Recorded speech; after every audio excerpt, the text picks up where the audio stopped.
په هغو لوړو غرونو او خاموشو کلیو کې چیرته چې 19مه پیړۍ په پای کې او 20مه پیړۍ په پیل کې د ښځو لپاره یوازې کور او پرده وه، هلته یوه ښځه راپورته شوه. هغې نوم خدیجه بیګم و. هغې نه یوازې خپل ژوند بدل کړ بلکې د ټولې ټولنې برخلیک یې بدل کړ.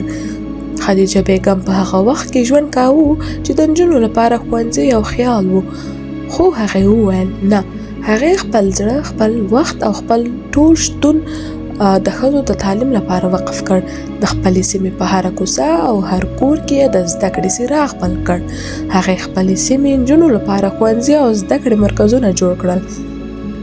په هغو کوچنیو خټینو خونو کې چیرته چې یوازې د تیلو څراغ روښانه و، هغې نجونو ته الفبا، قرآن، تاریخ او علم ورزده کړ. هغې ورته ویل ستاسو قلم به ستاسو برخلیک بدلوي. د غرونو لاندې، د ونو سیوري لاندې، په خلاص اسمان لاندې هغې نجونو ته درس ورکاوه.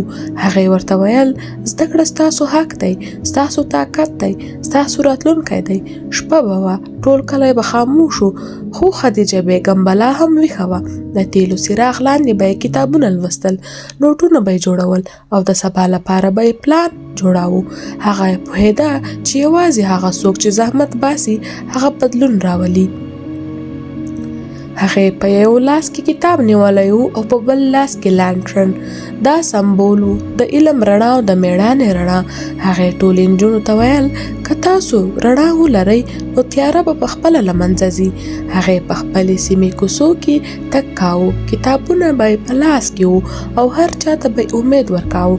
هغې ویل ښځه نیمه ټولنه ده، که نیمه ټولنه بې تعلیمه پاتې شي نو ټوله ټولنه به بې تعلیمه پاتې شي. هغې هر سهار په لمونځ کې د خپل رب څخه قوت غوښته. هغه پوهېده چې میړانه له الله نه راځي او خدمت له زړه نه راځي. نن ورځ کله چې موږ خدیجه بیګم کیسه اورو نو زموږ زړونه ډکېږي. هغې ثابته کړه چې ښځه کولی شي بدلون راولي. هغې ثابته کړه چې یو شخص هم کولی شي ټوله ټولنه روښانه کړي. نو راځئ چې موږ هم د خدیجه بیګم په لار روان شو. راځئ چې خپلې خویندو، ورونو او لورانو ته زده کړه ورکړو.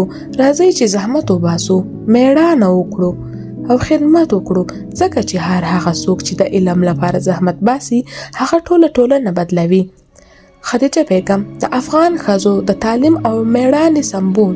د هغې کیسه موږ ته وایي زده کړه، رڼا، میړانه، بدلون، خدمت، جنت.